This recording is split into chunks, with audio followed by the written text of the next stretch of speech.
is because of the anger.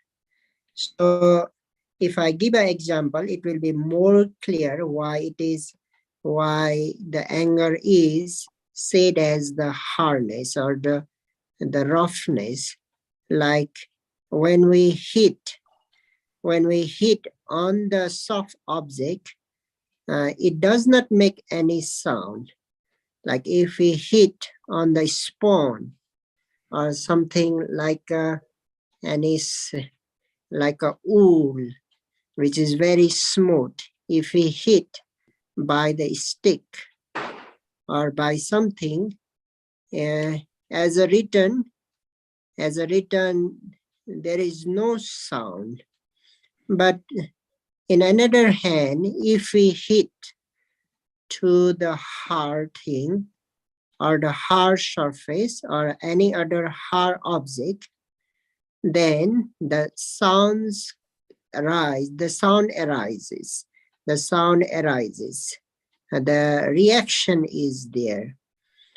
So that is why the anger has the nature of the cruelty. Like if a person has no anger, then when we talk to him or when we give some advice to him, generally he or she listens and he or she accepts. But when he or she is angry, though we are telling something very good to him or her, he or she does not listen. He or she still reacts badly, like the hard or the very rough object reacts. Similarly, the person who is endowed with the anger reacts very badly. So because the cruelty is there, roughness is there.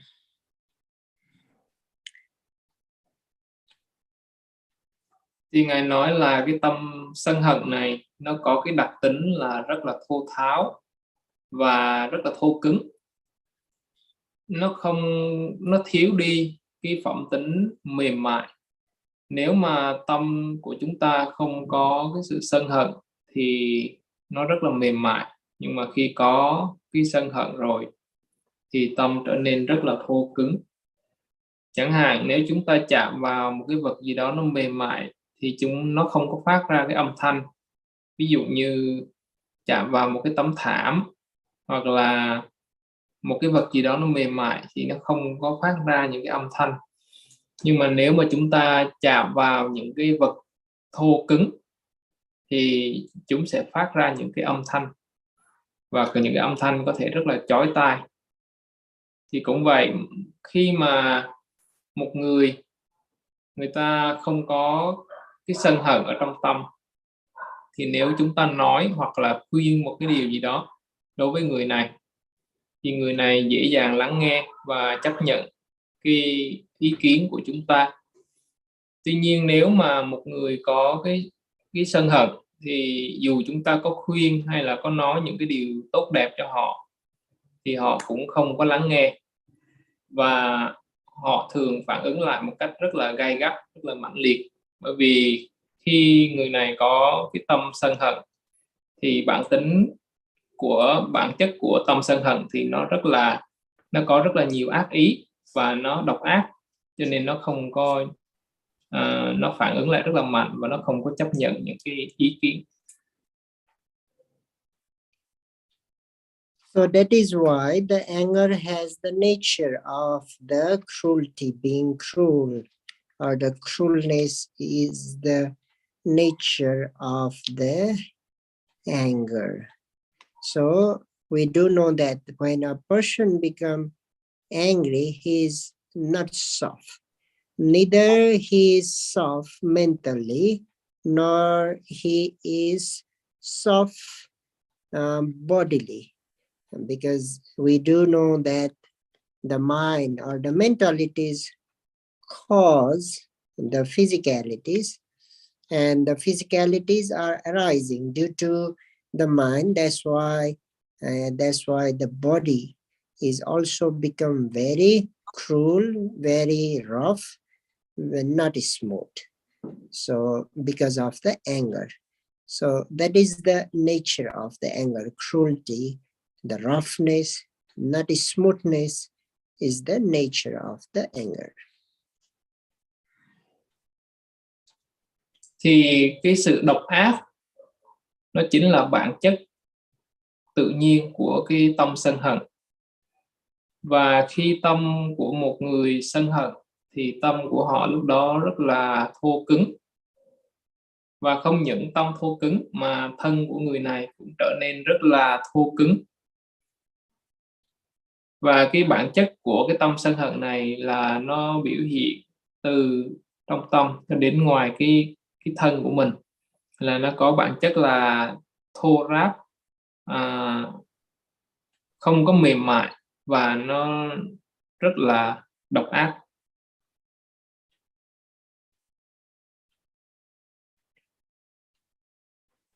And the function of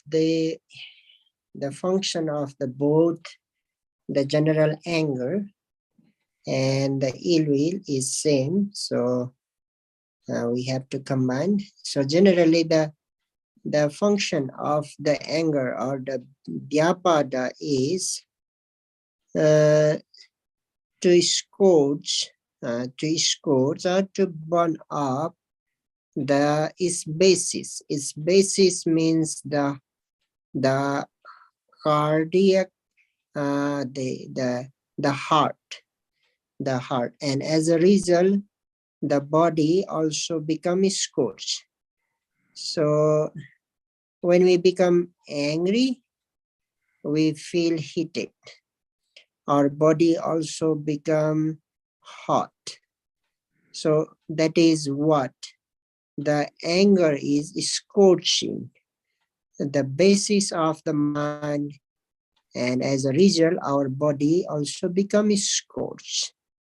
So that is the function of the anger or the ill will. To make the decrease is increase, isn't it? Scorching is scorching, burning up, yeah, heating the base of the mind. That is cardiac factor, the cardiac or the heart. So as the heart becomes scorched or the burnt up, then our body also, and because as we just mentioned, mind causes the physicalities. So sometimes whole our body becomes scorched, hard. Thì Ngài nói rằng cái công năng của sân hận và ác ý đó chính là nó tạo nên cái sự thiêu đốt. Và khi mà sân hận mà nó thiêu đốt tâm thì nó làm cho tâm cảm thấy nóng nảy, khó chịu.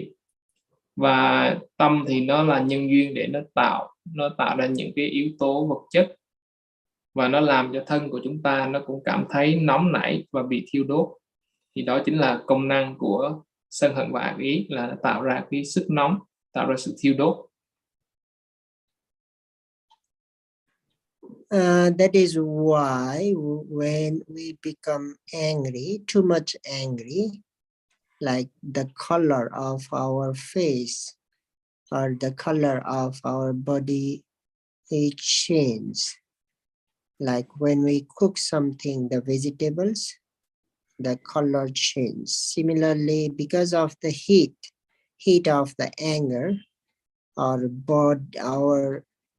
body or the face, the color of the face and the body change due to the heat of the anger. So that is the function of the anger. Thì khi mà chúng ta sân hận đó, thì thân và tâm nó đều bị cái sức nóng của sân hận thiêu đốt. Và lúc này thì chúng ta có thể thấy những cái biểu hiện trên thân của mình, chẳng hạn như mặt của ta nó biến sắc đi, nó thay đổi cái màu sắc đi, hoặc là cái cơ thể của chúng ta cũng có thể như vậy. The anger or the ill will has the another the function also, that is shivering the other mentalities. And when the other mentalities, mind and mentalities, become shivering, wavering, as a result, our body also becomes shivered, like a shaking. That is why sometimes who is very angry, his hand is shaking. Even when we talk angrily, the voice is shivering, the mouth, all the lips are shaking because of the anger. Thì khi mà những cái trạng thái sân hận và ác ý này nó trở nên rất là mãnh liệt, nó sanh khởi mạnh lên trong cái khoảnh khắc đó, thì tâm của người sân hận nó bị dao động rất là mạnh. Và do tâm dao động mạnh như vậy thì thân nó cũng bị tương tác, và nó cũng có những cái dao động và có những cái biểu hiện tương tự. Chẳng hạn như thân của quý vị nó có thể rung lên, hoặc là những cái tay của mình nó bỗng nhiên nó giận quá, nó rung lên luôn. Và mình có thể có những cái hành động, những cái lời nói mà nó xuất phát từ cái trạng thái sân hận này. So that is why it is easy to read the mind of the angry person, and because it shows its function is quite obvious. His body or his face, the color of the body or the face changes, his voice changes, he is shaking, he is shivering, his voice is wavering, not normal. So in this way we can realize, oh, he is getting angry, he is talking angrily, he is being cruel to someone. In that way it is quite obvious who is angry. Thì vì cái lý do đó mà chúng ta sẽ rất là dễ dàng thấy được là một người họ đang có cái trạng thái sân hận. Bởi vì cái công năng của sân hận và ác ý thì nó biểu hiện một cách rất là rõ ràng qua cái bề bên ngoài, là bên ngoài thân.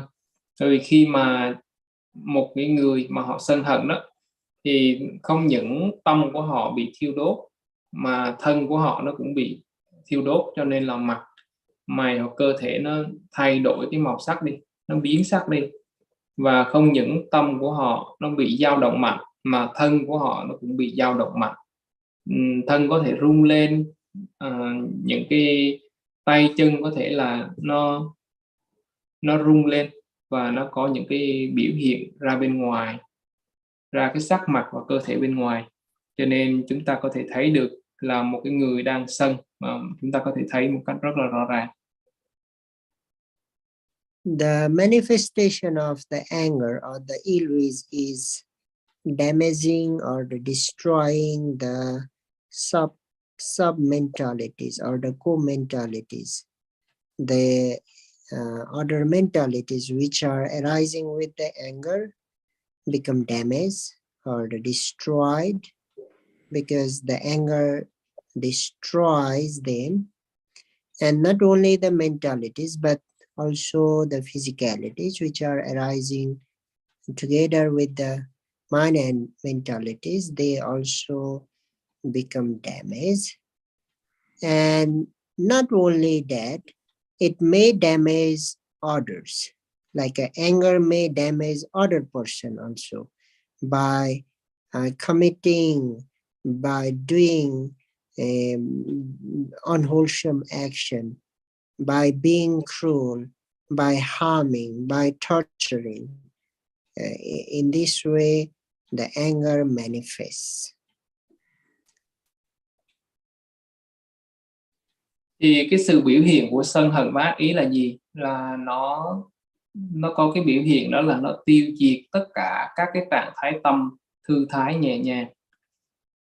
Và những cái trạng thái tâm sở mà thư thái nhẹ nhàng mà trong lúc sân hận nó sanh khởi thì nó bị triệt tiêu tất cả đi. Và các cái trạng thái thân cũng vậy, những cái trạng thái thân mà thư thái nhẹ nhàng thì khi mà có sân hận thì sân hận nó sẽ loại trừ tất cả các cái trạng thái thân này. Không những thế, nó còn loại trừ những cái người, nó còn phá hoại những cái người xung quanh. While we are killing the animals or the beings, like killing mosquitoes, ants, why we are destroying, damaging, or killing them? Because of the anger. So the anger, the mental factor anger, it can damage or it can destroy the other mentalities which are arising together with the anger, and at the same time it can destroy the physicalities. The physicality consists the physical actions, it consists the verbal action also. By verbally also we may destroy others. Speaking harshly, we may destroy other minds.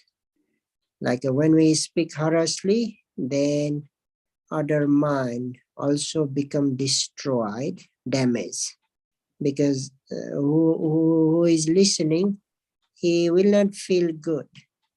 So that's why his or her mind also become destroyed.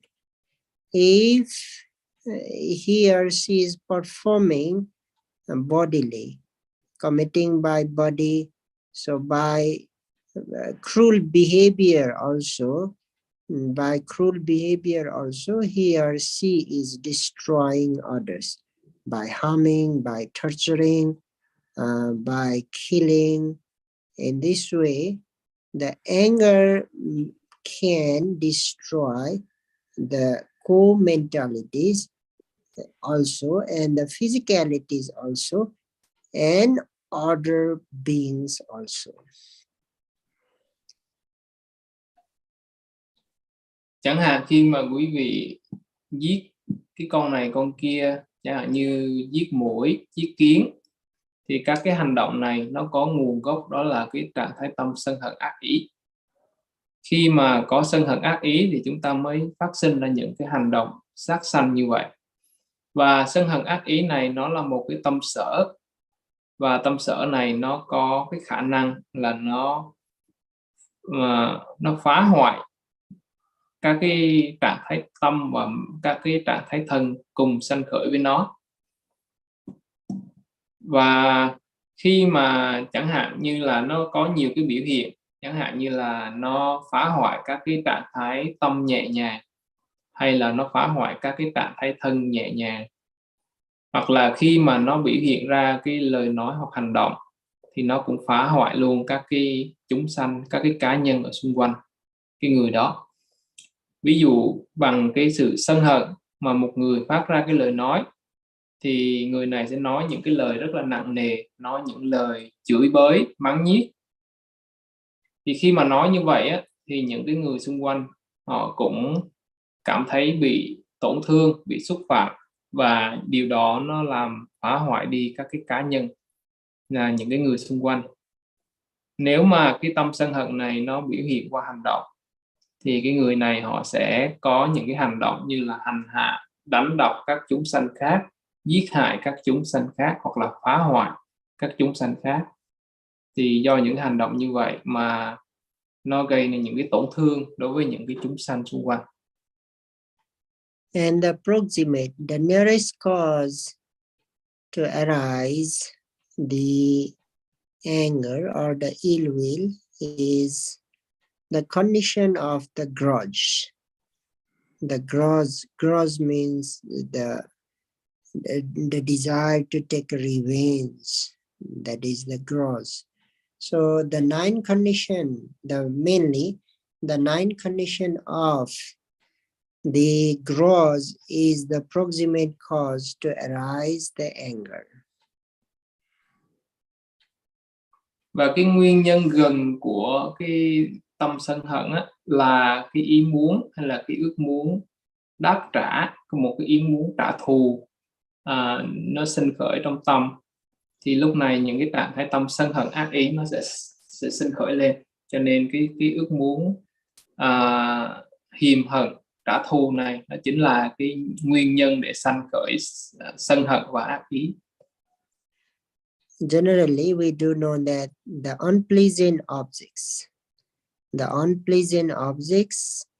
are the basis or the basement to arise the anger. That is what we have mostly heard about the anger to arise. But here we are talking about the 9 conditions of the grudge. That is the cause, the proximate cause to arise the ill will. Thì bình thường quý vị sẽ nghe được, thường quý vị sẽ nghe thuyết giảng rằng có những cái đối tượng mà nó không có vừa lòng á, thì nó sẽ sanh khởi lên cái tâm sân. Tuy nhiên ở đây Ngài Thiền Sư lại giảng cho quý vị là nó có 9 cái trạng thái hiềm hận.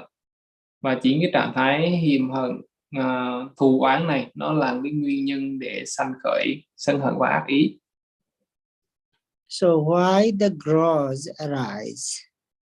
So we may have the question why gross arise to someone, why we keep gross to others, why we want to take revenge, or why we want to harm someone, why we are not why we cannot develop loving kindness to someone, why the anger is arising.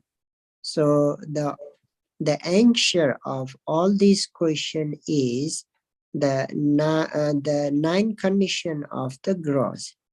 And the 9 conditions of the growth are, so it is very simple. So the first is if someone is performing against the welfare of us, then that is the first condition of the growth. If someone is acting or committing or performing against our welfare, then we become angry to him or her, and the grudge will be there. And the second is, if someone is performing or acting or doing something against the welfare of our beloved one, then that is the second condition.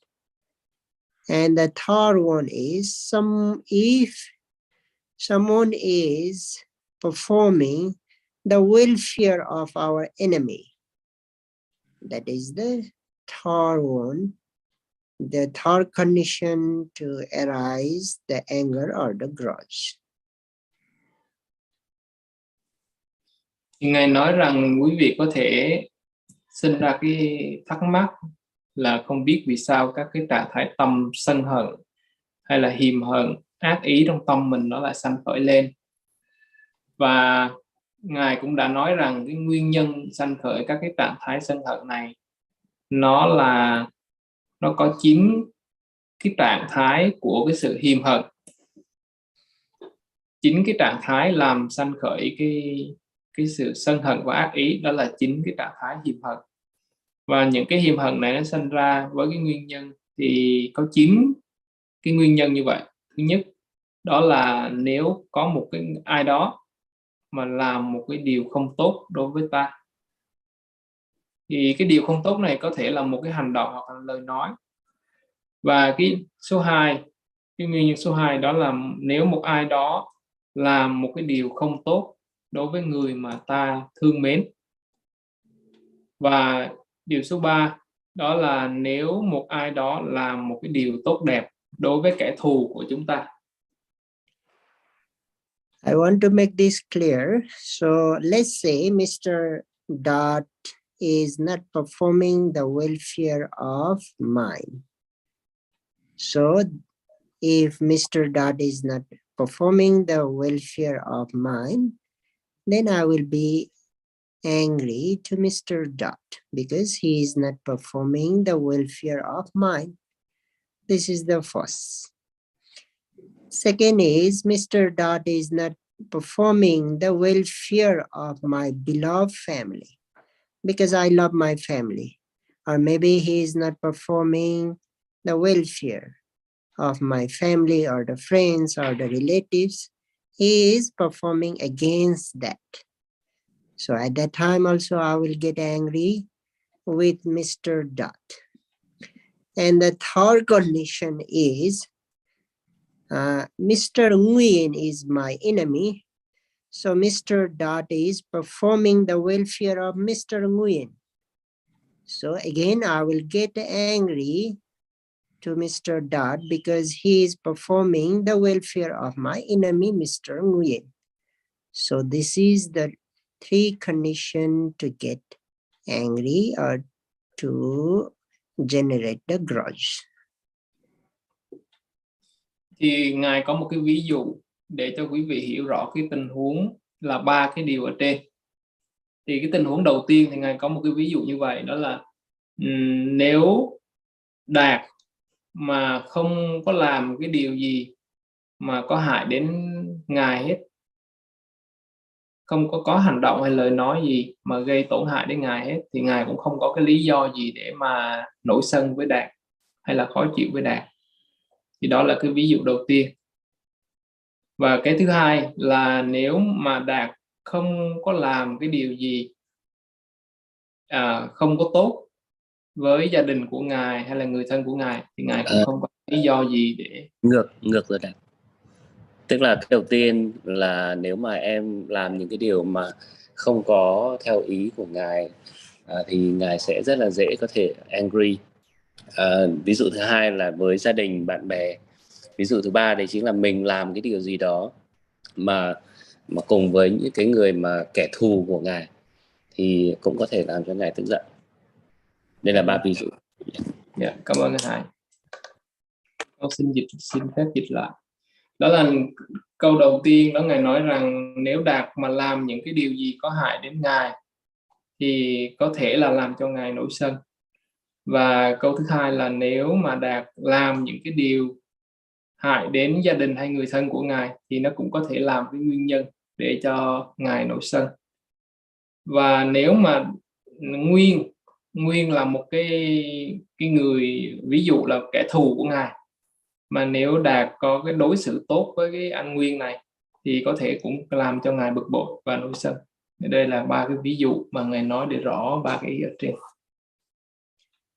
So these three are the main condition to arise the anger or the grudge. So then in order to make 9 conditions, we have to multiply by the 3 time period in the past, in present, and in future. So Mr. Dot is doing the same thing in the past, so that become 3. In the present also he is doing, so that becomes another 3 condition. Then in the future also Mr. Dot will do same thing, so in the future. So we have to multiply the main 3 condition by the 3 time periods, then they become 9. So 9 condition of the growth. Thì ở đây nếu mà quý vị đã nắm được ba cái tình huống này rồi, ba cái tình huống thì Đạt xin phép nhắc lại là thứ nhất là ai đó làm hại đến mình, và thứ hai là nếu ai đó làm hại đến cái người thân của mình, và thứ ba là ai đó làm những điều tốt đẹp đối với kẻ thù của mình. Và nếu chúng ta nhân ba cái này đặt vào ba cái thời điểm, đó là quá khứ, hiện tại và tương lai, thì chúng ta sẽ có là 9 cái tình huống. Chẳng hạn như cái tình huống trong quá khứ là ai đó đã làm hại đến ta, chẳng hạn như vậy, hoặc là hiện tại là ai đó đang làm hại ta, hoặc là tương lai là ai đó sẽ làm hại ta, ví dụ như vậy. Thì trong có 3 cái tình huống này, chúng ta có 3 cái thời điểm, thì chúng ta sẽ có 9 cái tình huống, và đây chính là 9 cái nguyên nhân mà nó sẽ làm sanh khởi lên cái trạng thái sân hận và ác ý. So that is why the anger arises. We become angry to someone because it could be because he or she is performing against our welfare, or he or she is performing against the welfare of our dear or the beloved one, or maybe he or she is performing the welfare of our enemy. So maybe in the past, maybe in future, or maybe at the present moment. That is why we become angry to someone. Thì Ngài Thiền Sư Ngài nhắc lại một cách tổng quát để quý vị có thể nắm được 9 cái tình huống này. Thì 9 cái tình huống để làm sanh khởi cái trạng thái sân hận, ác ý, hiềm hận, đó chính là cái thứ nhất là ai đó là làm hại chúng ta, và thứ hai đó là ai đó làm hại đến cái người mà ta thương, và thứ ba đó là ai đó làm những điều tốt đẹp đối với cái người mà ta ghét. Thì 3 cái điều này nó được đặt vào 3 cái thời điểm, đó là trong quá khứ người đó đã làm cái việc đó, và trong hiện tại là người này đang làm cái việc đó, hoặc là trong tương lai người này sẽ làm cái việc đó. Thì chúng ta sẽ có được 9 cái tình huống, 9 cái hoàn cảnh và chúng ta sanh khởi sân hận. Ở đây mình có thể dịch là làm trái ý cũng được, chứ không hẳn là làm. There is still one more reason or the condition to get angry. Like we often become angry for this condition also. The unreasonable condition. There is no something, the perfect reason to get angry, but still we are getting angry. Like sometimes the cold air is blowing. Since we don't like the cold air, then we get angry. Oh, why the cold air is blowing? Sometimes the scorchy sun, the heat. So we don't like, then we become angry. Oh, why today the sunlight is so scorching? So there are many unconditioned or the unreasonable condition we become angry. Like sometimes the things or the cup we want to put on the table, but accidentally it falls down, then we get angry. So in this way, in our daily life, in many conditions, many unreasonable conditions are there that we become angry. Thì ở đây Ngài chỉ nói tới 9 cái nguyên nhân này, đó là 9 cái nguyên nhân chủ yếu sanh khởi lên những cái trạng thái sân hận, ác ý. Tuy nhiên nó có rất là nhiều những cái nguyên nhân khác ngoài 9 nguyên nhân này, nó cũng làm sanh khởi lên những cái trạng thái tâm sân hận. Chẳng hạn như nếu mà quý vị không có thích cái không khí lạnh đó, thì quý vị ngồi trong cái phòng máy lạnh thì quý vị cũng cảm thấy nó bực bội. Mình không có thích cái không khí lạnh của máy lạnh này, mà mình phải ngồi trong cái căn phòng này, chẳng hạn như vậy. Hoặc là trong một cái thời tiết mà quý vị không có thích, chẳng hạn như là cái trời nó nắng quá, hoặc là trời nó mưa nhiều quá chẳng hạn, thì quý vị không thích cái thời tiết đó thì cũng có thể sanh khởi cái tâm khó chịu, bực bội. Hoặc là trong hàng ngày chúng ta có rất là nhiều những cái tình huống khác nhau mà chúng ta vẫn có thể sanh khởi lên cái trạng thái sân hận. Ví dụ quý vị đặt cái đồ vật gì đó trên bàn mà vô tình nó rơi xuống đất thì quý vị cũng cảm thấy nó bực bội. Thì có rất là nhiều cái nguyên nhân ngoài 9 cái nguyên nhân Ngài vừa kể trên. In this unreasonable condition, it could be the external objects, as I just mentioned. It could be cup, it could be even pencil, it could be like a spoon. The external materials, the non-living things. Those non-living things are nothing doing to us. Nothing doing to us. They are not harming us. They are not performing against our welfare. But still we get angry. That is on condition, or the unreasonable, the condition that we get angry. That is the last one, that the reason of getting angry.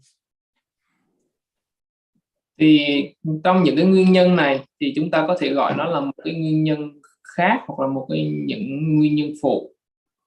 Và những cái nguyên nhân này thì nó không có sanh ra bởi một cái chúng sanh, bởi một cái cá nhân, mà nó sanh ra bởi những cái vật vô tình, những vật vô tri. Chẳng hạn quý vị có thể bực mình với thời tiết này, quý vị có thể khó chịu với cái máy móc dụng cụ, hoặc là mình khó chịu với những cái đồ vật chúng ta sử dụng. Chúng ta cũng có thể sân hận, bực bội với những cái đồ vật như vậy. Và những cái đồ vật này nó không phải là một cái chúng sanh, nó cũng không có hại gì ta hết, nó cũng không có chống lại ta. Nhưng mà trong một cái hoàn cảnh nhất định nào đó, nó làm cho chúng ta sinh khởi cái tâm bực bội, khó chịu. Và đây là một cái nguyên nhân phụ, đây là một cái nguyên nhân tiếp theo. And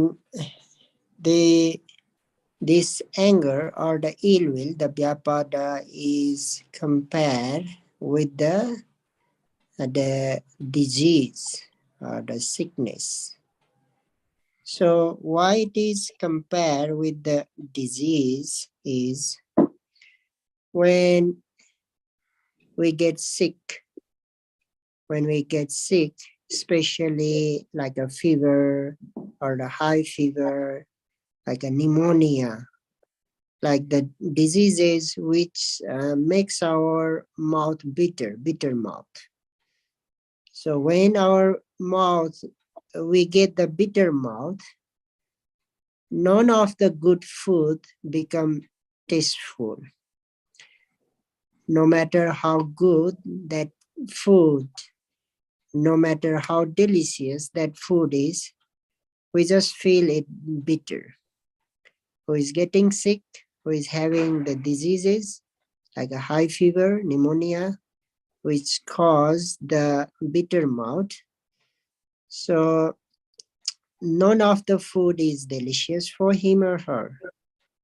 So similarly, when the anger is there, then no matter how the beneficial the thing we are telling him or her, it becomes bitter to him or her, so he cannot listen, he cannot accept it. Thì cái tâm sân hận á, thì nó cũng được ví giống như một căn bệnh vậy. Và cái căn bệnh này thì quý vị có thể tưởng tượng tới cái căn bệnh sốt, và sốt rất là cao.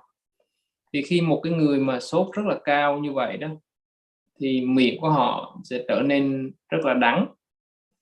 Và bất cứ cái đồ ăn nào cái người này ăn vào thì cũng cảm thấy là nó nhạt nhẽo và nó đắng ngắt, nó không có gì ngon lành hết. Dù có những cái đồ ăn mà trước đây cái người này họ rất là thích, thì bây giờ họ ăn vào họ cũng không có thấy ngon nữa. Và một cái người mà đang sân hận thì cũng giống như vậy. Dù cho chúng ta có nói những cái điều tốt đẹp cho họ cỡ nào đi nữa, thì lúc này với họ nó cũng là đắng ngắt, họ không có muốn lắng nghe, họ cũng không có chấp nhận, và họ cảm thấy những cái điều đó là nó rất là đắng.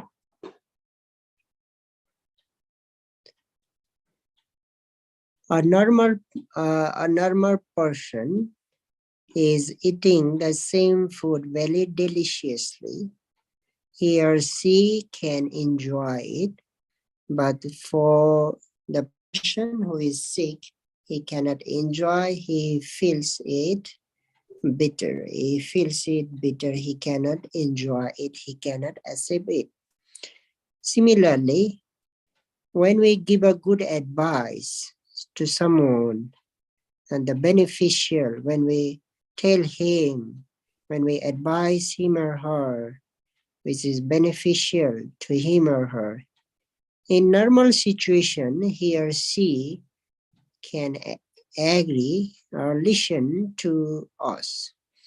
But the same person, when becomes angry at that time, no matter how the priceless advice we are giving to him or her, he or she does not think is beneficial, or just say like he or she cannot accept it.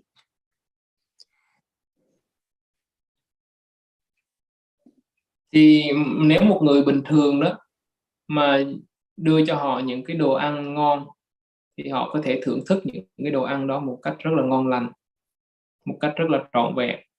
Tuy nhiên nếu mà đem những cái đồ ăn ngon này mà đưa cho một cái người đang bị bệnh, bị sốt cao ăn, thì cái người bệnh này họ không có cảm thấy ngon lành gì hết. Thì cũng vậy, nếu mà chúng ta đưa ra một cái lời khuyên tốt đẹp, một cái lời khuyên có giá trị, những điều tốt đẹp cho một cái người tâm của họ đang sáng suốt bình thường, thì người ta sẽ chấp nhận những cái lời nói đó.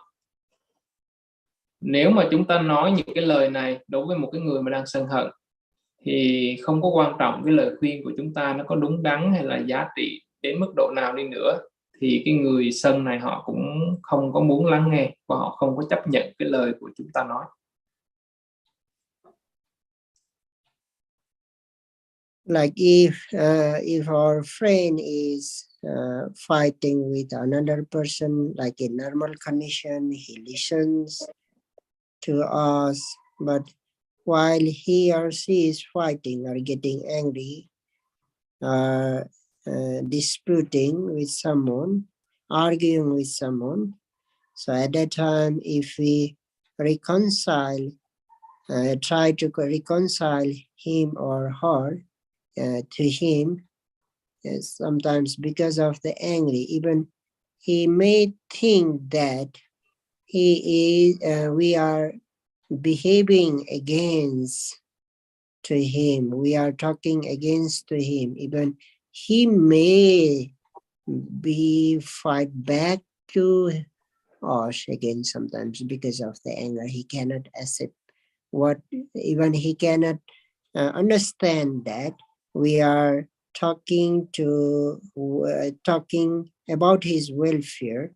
We are advising him to his welfare. He cannot even understand that. He cannot accept that.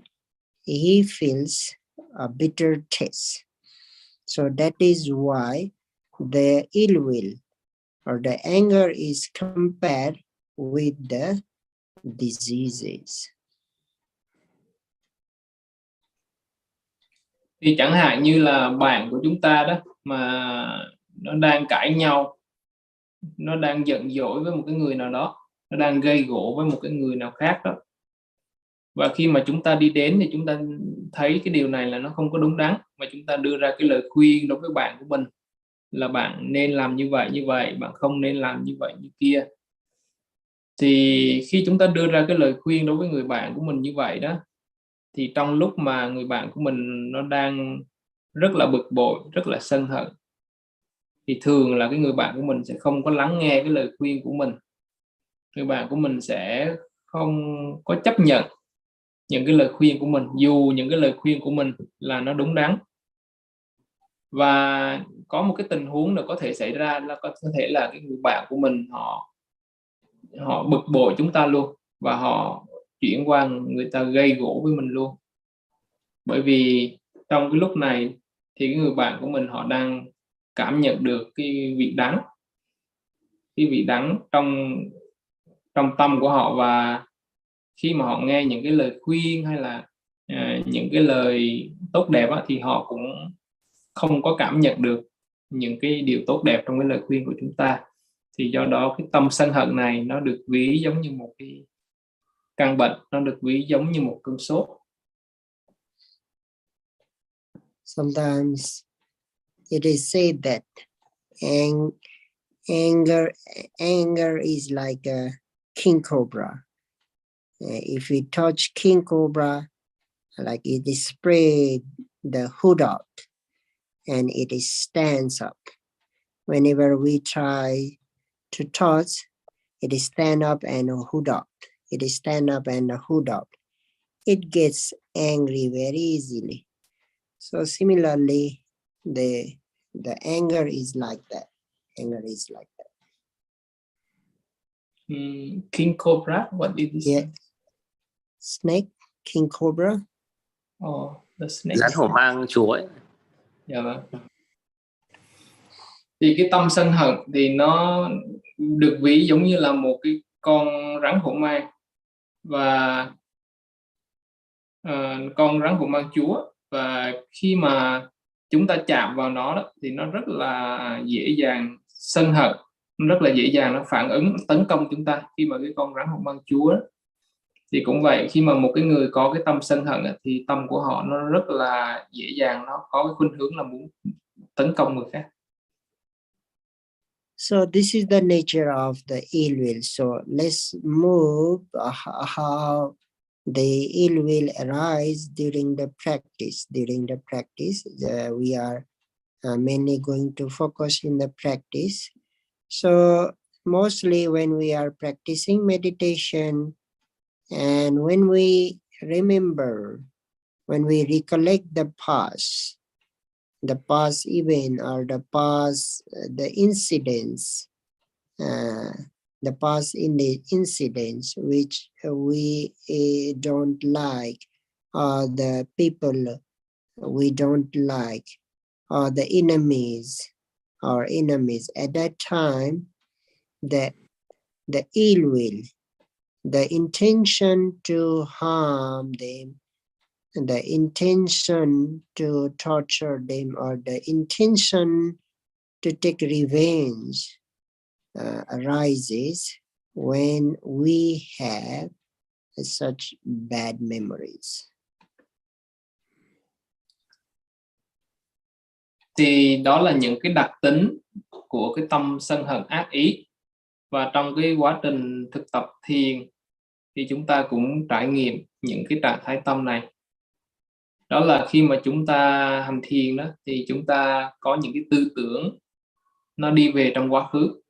Và khi mà nhớ về quá khứ như vậy thì chúng ta thấy nhớ về những cái người mà ta không thích, hoặc là những cái kẻ thù, những người đã đối xử không có tốt với chúng ta trong quá khứ.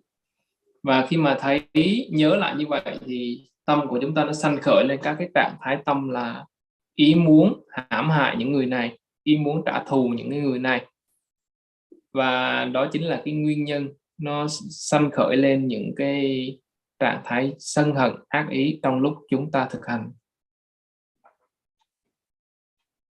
Sometimes not as because of the bad memories, but sometimes as the imagination, as the fantasy, or because of the daydreaming, because we imagine so many things during the practice.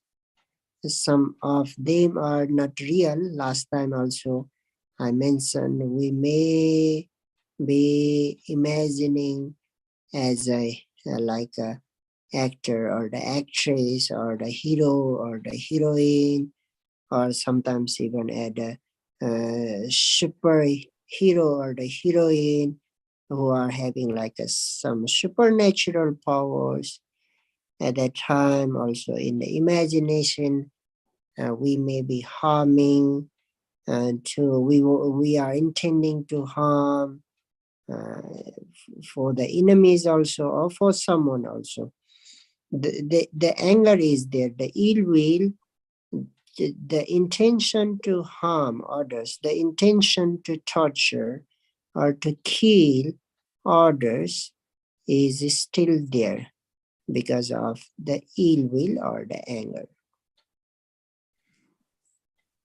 đôi khi cái trạng thái tâm sân hận ác ý nó cũng sanh khởi không có tùy thuộc vào các cái việc mà chúng ta nhớ về quá khứ, mà nó sanh khởi dựa trên những cái tưởng tượng của chúng ta. Và những cái trạng thái tưởng tượng này nó sanh khởi trong lúc mà chúng ta phóng tâm hoặc là chúng ta mơ màng, và những cái trạng thái tưởng tượng này nó không có thực, nó không có xảy ra trong thực tế. Tuy nhiên nó cũng làm sanh khởi các cái trạng thái tâm sân hận ác ý. Chẳng hạn quý vị có thể tưởng tượng mình là một cái người nổi tiếng, hay là một cái người siêu nhân, một cái người có siêu năng lực. Và khi mà chúng ta có những cái siêu năng lực như vậy thì chúng ta sẽ dùng cái siêu năng lực này để mình hại những cái người này, mình hại những cái kẻ thù này của mình. Và chúng ta sanh khởi lên các cái ý muốn, là ý muốn hãm hại, ý muốn hành hạ và ý muốn giết hại những cái người khác, những người ta không thích và những cái kẻ thù của chúng ta. And this is about the fantasy, daydreaming, or the imagination. The another condition is like we are practicing meditation, maybe in the meditation center, maybe at home. While we are practicing meditation, like someone in the hall or at home is making noise. He or she is intentionally not wanting to disturb, but still we may think that, oh, he or she is disturbing in my practice. Why he or she is not considering me that I am practicing meditation. So when we think like that, at that time also we get angry. Why he or she is so careless? Why he or she is making sound? Why they have to make sound now? Why they have to do those action now? They may do later. So in that way also we may get angry, or the ill will may arise. Và quý vị đang thực hành thiền thì quý vị có thể thực hành ở trong cái môi trường thiền viện, hoặc là quý vị tự thực hành ở nhà. Và đặc biệt là khi mà quý vị thực hành ở nhà đó, thì có thể là có những cái phiền nhiễu ở môi trường xung quanh nó tác động đến cái việc hành thiền của quý vị, chẳng hạn như cái tiếng ồn.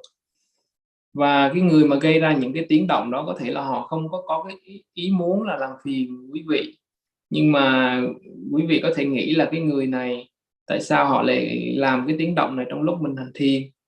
Có phải là họ không có tôn trọng mình không? Có thể là họ không có tôn trọng cái việc thực hành thiền của mình không? Tại sao họ lại bất cẩn như vậy? Mình đang hành thiền mà người ta lại làm ra những cái ồn ào làm phiền mình như vậy. Và sao họ không có làm lúc khác mà họ lại đi làm cái việc đó vào lúc mà mình hành thiền?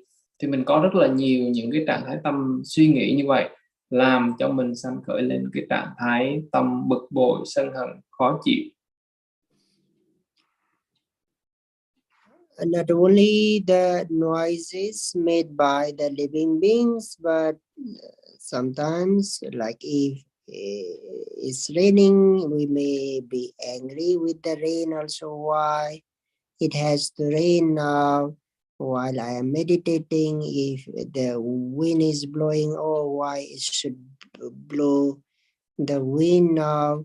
Or maybe the airplane is taking off and the sound is there, oh, why it should take, why the plane should take off now? So maybe the dog is barking, or the birds are singing. So the unreasonable conditions are also there, we have already mentioned. So in the present moment also, while we are practicing meditation, the ill will or the anger may arise due to the many different reasons.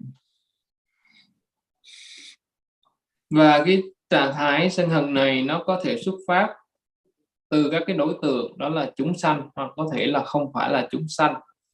Chẳng hạn như là một cái cơn mưa nó xuất hiện, nó tạo ra những cái âm thanh rất là ồn. Trong lúc quý vị hành thiền, quý vị cũng có thể bực mình.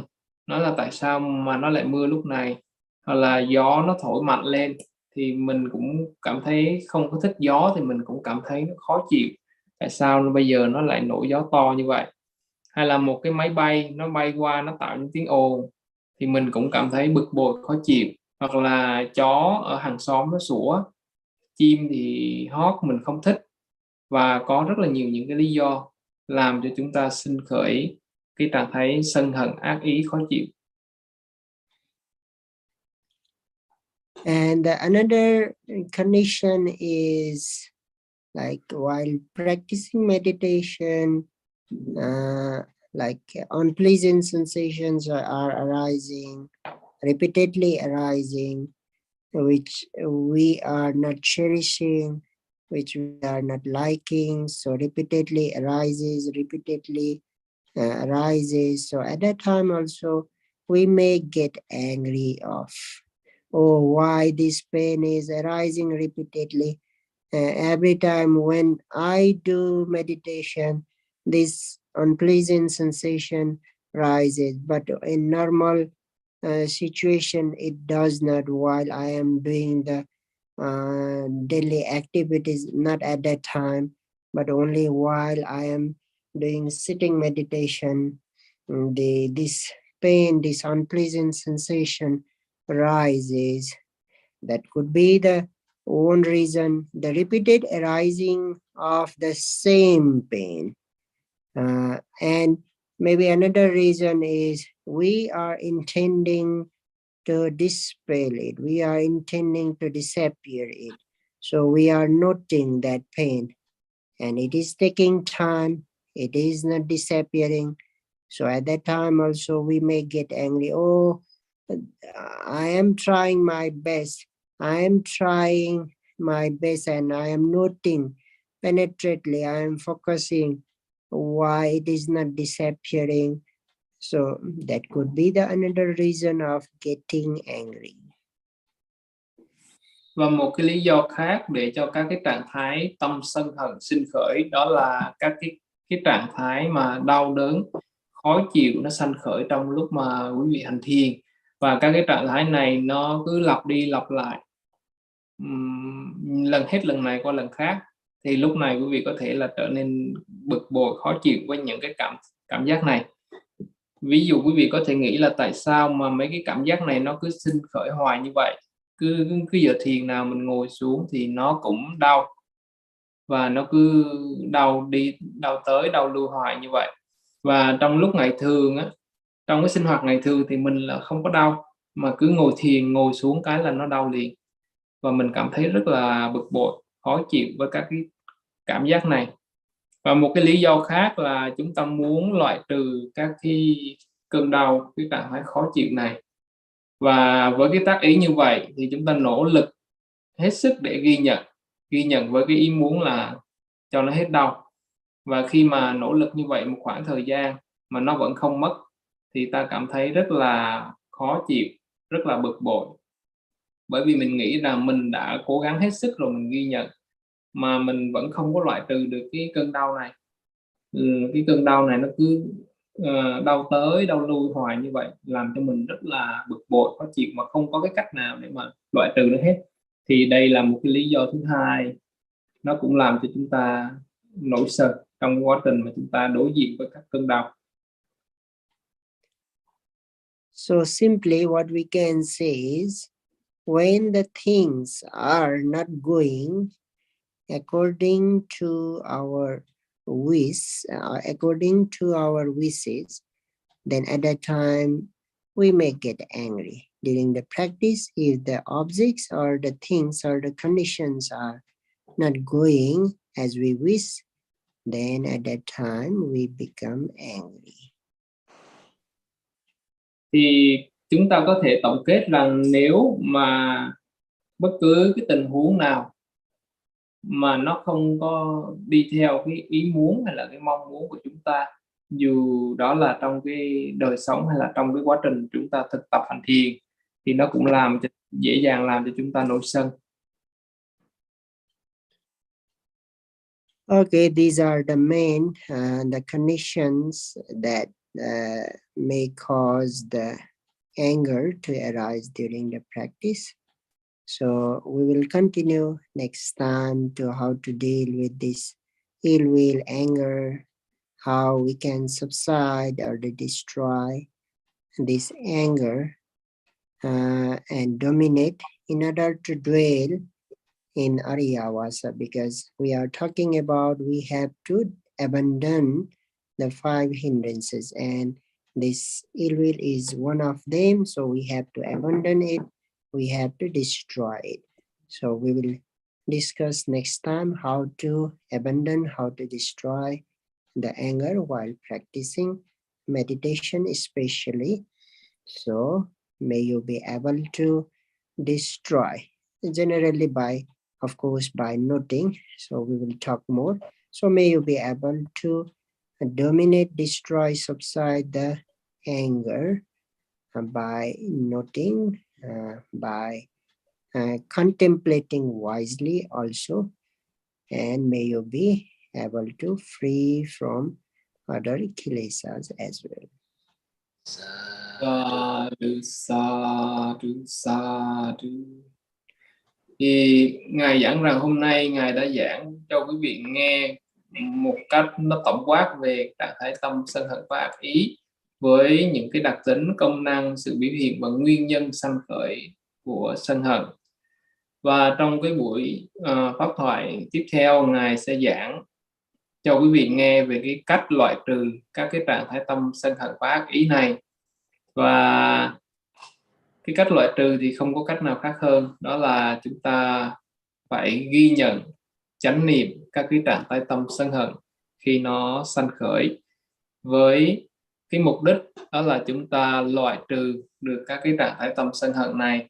Bởi vì trong cái khuôn khổ bài giảng là những cái trú xứ của bậc thánh, thì chúng ta cần phải loại trừ được các cái tiền cái trong đó có sân hận. Và bằng cách loại trừ cái tâm sân hận này thì chúng ta sẽ cư trú trong những cái trú xứ của bậc thánh. Thì Ngài cũng cầu chúc cho quý vị có thể bằng cái sự ghi nhận, chánh niệm và bằng cái sự suy xét có trí tuệ về những cái nguy hại của tâm sân hận, mà quý vị có thể loại trừ được cái trạng thái tâm sân hận này và làm cho tâm của mình được trong sạch, trong sáng và loại trừ được tất cả các cái phiền não. Sadhu, sadhu, sadhu. Okay, let's share the merits. Yes, Bhante. Idamme punyam. Idamme punyam. Asavakhayavaham. Asavakhayavaham. Hotu. Hotu. Idamme punyam.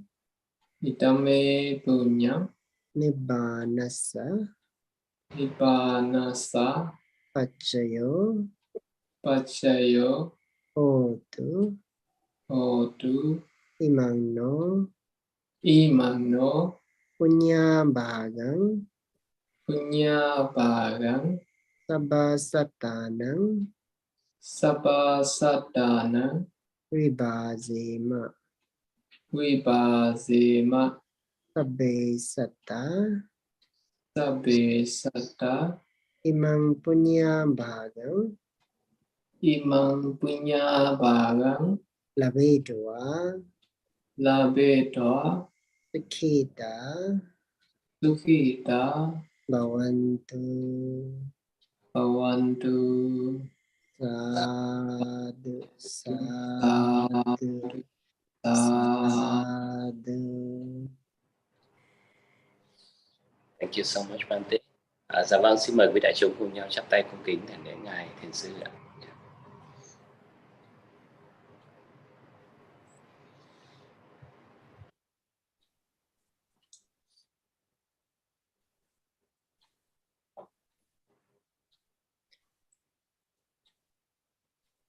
Okay, take care.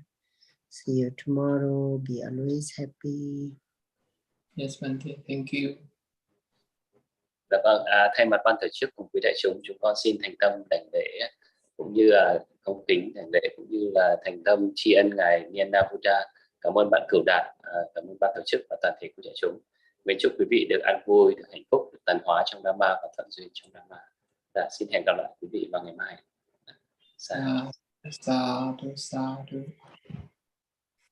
Vâng, xin chào tất cả quý vị. Cảm ơn Hải. Thank you.